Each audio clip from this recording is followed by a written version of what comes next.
Thank you very much.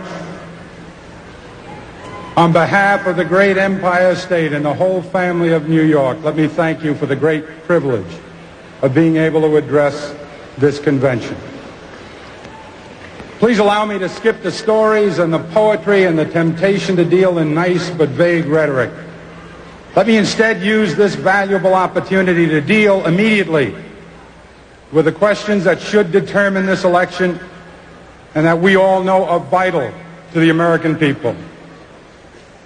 10 days ago, President Reagan admitted that although some people in this country seem to be doing well nowadays, others were unhappy, even worried about themselves, their families, and their futures. The president said that he didn't understand that fear. He said, "Why, this country is a shining city on a hill." And the president is right. In many ways, we are a shining city on a hill. But the hard truth is that not everyone is sharing in this city's splendor and glory. A shining city is perhaps all the president sees from the portico of the White House and the veranda of his ranch, where everyone seems to be doing well. But there's another city. There's another part to the shining city. The part where some people can't pay their mortgages, and most young people can't afford one. Where students can't afford the education they need, and middle-class parents watch the dreams they hold for their children evaporate. In this part of the city, there are more poor than ever, more families in trouble, more and more people who need help but can't find it.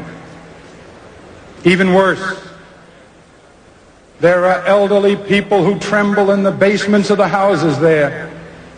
And there are people who sleep in the city's streets, in the gutter, where the glitter doesn't show.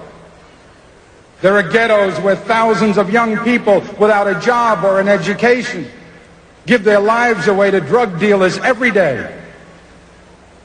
There is despair, Mr. President, in the faces that you don't see, in the places that you don't visit, in your shining city. In fact, Mr. President, this is a nation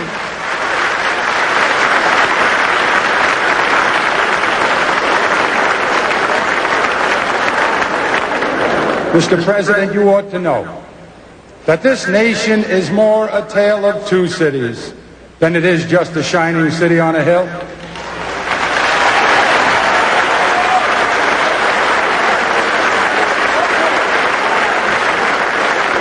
Maybe, Mr. President, if you visited some more places, maybe if you went to Appalachia where some people still live in sheds, maybe if you went to Lackawanna where thousands of unemployed steel workers wonder why we subsidize foreign steel.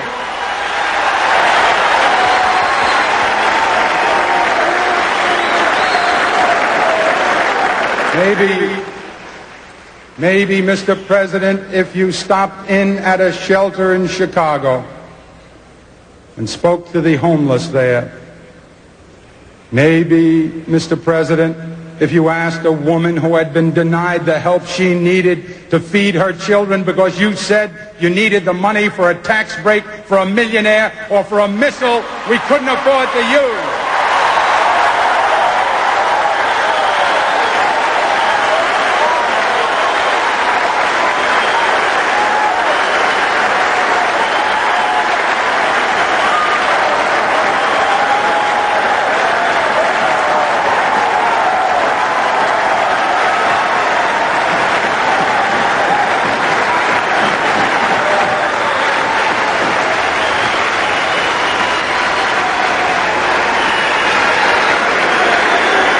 Maybe, Mr. President, but I'm afraid not.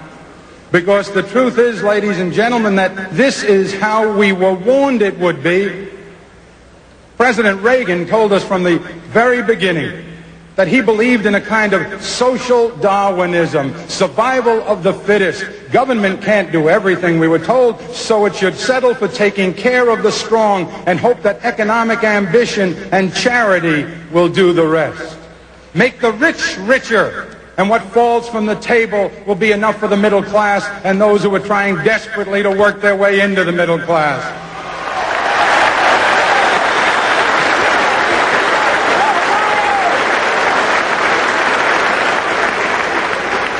You know, the Republicans called it trickle-down when Hoover tried it.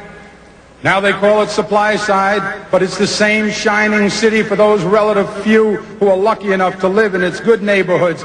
But for the people who are excluded, for the people who are locked out, all they can do is stare from a distance at that city's glimmering towers. It's an old story. It's as old as our history. The difference between Democrats and Republicans has always been measured in courage and confidence. The Republicans believe that the wagon train will not make it to the frontier unless some of the old, some of the young, some of the weak are left behind by the side of the trail.